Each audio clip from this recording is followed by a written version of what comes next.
अगर संगीतमय जीवन जीना है, जीवन को ताल के साथ सुबद्ध करना है, तो हमें शास्त्रों की मर्यादा का और संतों के पद चिन्हों का अनुगमन करना चाहिए। महापुरुषों के पद चिन्हों से हम जितना जितना भूले हैं या हम जितना शास्त्रों की मर्यादा का उल्लंघन करते हैं, उतने नुकसान किसी और का नहीं, हमारे खुद का होता है। आज का समाज ज्यादा दुखी भी है, ज्यादा परेशान भी है।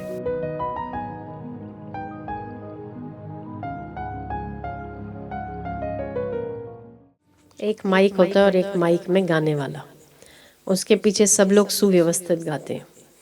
और जब एक माइक में गाने वाला या बोलने वाला नहीं गाता या नहीं बोलता है, तो सब कोई इधर से कोई उधर से, सबके सुर ताल अलग अलग निकलते है ना।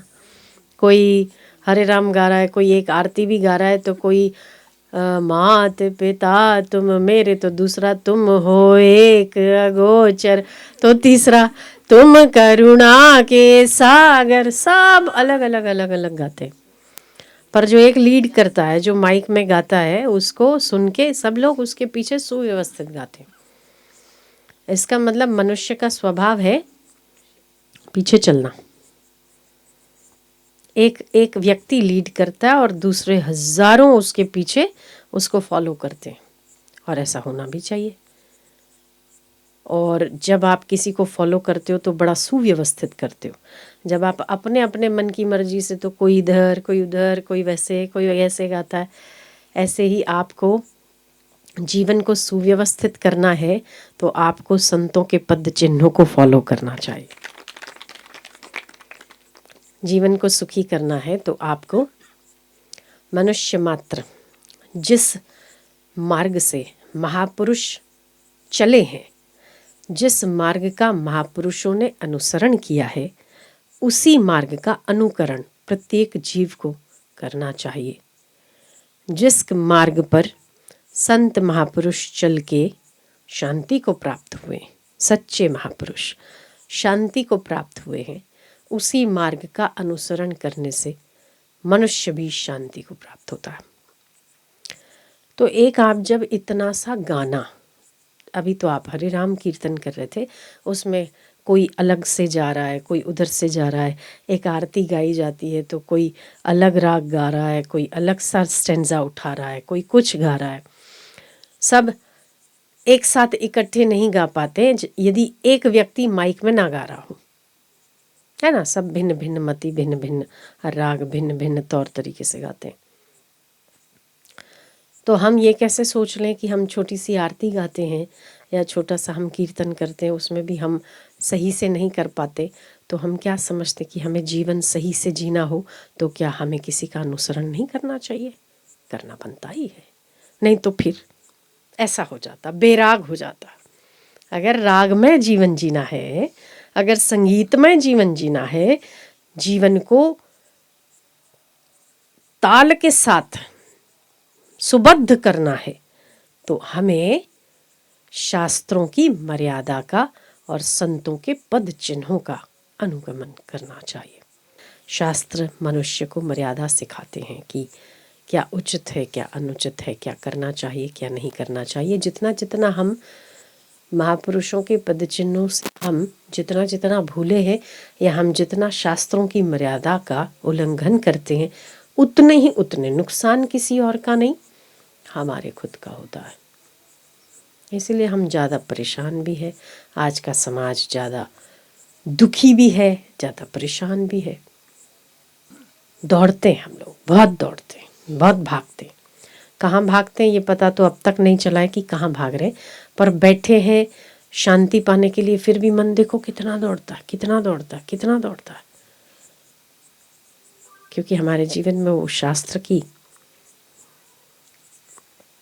मर्यादा की वो सीमा नहीं है कि हमें कितने तक स्टॉप हो जाना चाहिए। आप कर्म करो और आप कर्म करते हो, करना ही चाहिए, बिना कर्म के कोई रह नहीं सकता। आप कर्म करते हो, पर वो कर्म करते करते क्या आपके हृदय की संवेदना अगर जाती रही, अगर आप कोई कर्म करते हो और आपके हृदय की श्रद्धा कम हो रही है, आप जो करते हो वो कर्म करने से आपके हृदय को कठोर होना पड़ता है या आपकी दया कम हो रही है, तो उस कर्म को वहीं छोड़ देना चाहिए। कुछ सीमा होती है कि इससे ज़्यादा हमें लांघना नहीं है, वो हमें पता होना चाहिए। और जब हम लांघते तभी हम दुखी भी होते, हम परेशान भी होते। तो हमें किस कीमत पर पूरा जीवन दे देते हैं, बाल बच्चों के लिए पूरा जीवन देते हैं धन के उपार्जन के लिए। धन तो मिल जाता है पर स्वास्थ्य चला जाता है, धन तो मिल जाता है पर शांति चली जाती है, धन तो मिल जाता है पर बहुत कुछ हमारी संवेदनाएं क्रूरता में बदल जाती है कर्म करते करते। तो क्या इस कीमत पर हमें धन चाहिए? तो वो तो मिलेगा पर आप खो जाओगे, आप मिटोगे, आप खो जाओगे। जो आप ओरिजिनल हो भीतर से वो तो खो जाएगा, बाहर बाहर का सब रह जाएगा।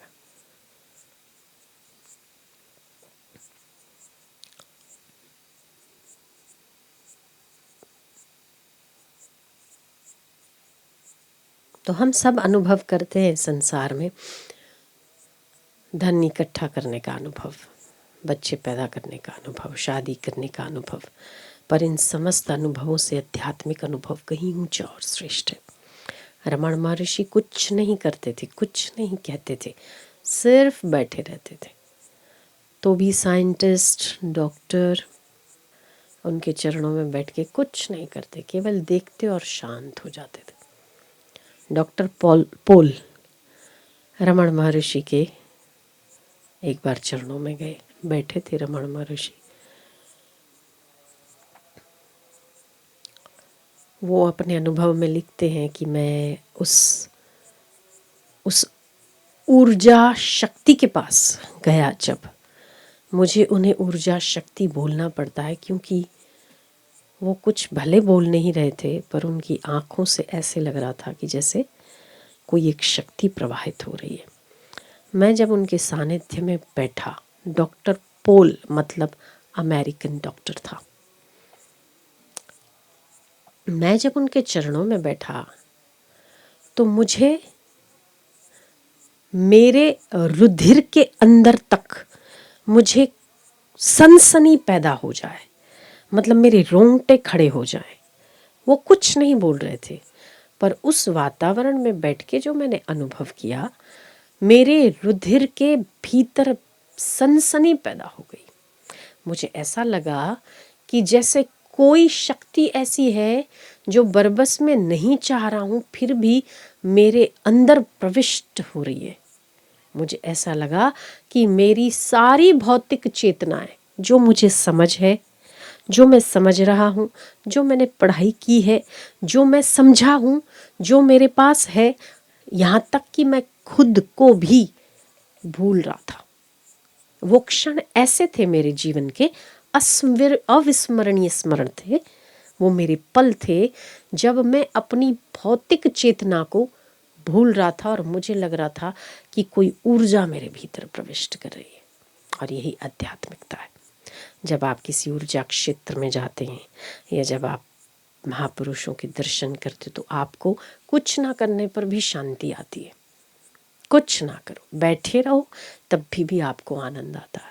कुछ ना करो फिर भी आपको प्रसन्नता आती है।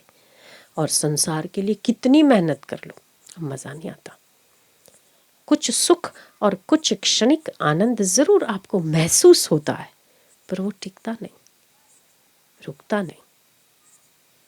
तो ये जो आनंद की जो क्वालिटी, जो प्रसन्नता की और जो सुख की क्वालिटी है, यही आपकी वास्तविक मांग है। और ऐसों के लिए केवल हिंदू नहीं, हिंदू, मुसलमान, सिख, ईसाई, जितने भी संसार में जहाँ पर ऐसी शांति मिले उनका मन स्वाभाविक है।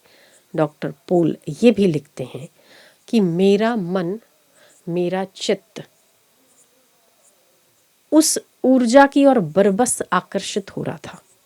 मुझे नहीं पता कि मेरे शरीर और मेरे मन में क्या हो रहा था, पर वो एक ऐसा अनुभव था जो मैंने संसार में अपनी क्लिनिक चलाते या मैं संसार में अपने कर्म करते, अपने क्षेत्र के कर्म करते हुए भी मैंने कभी उस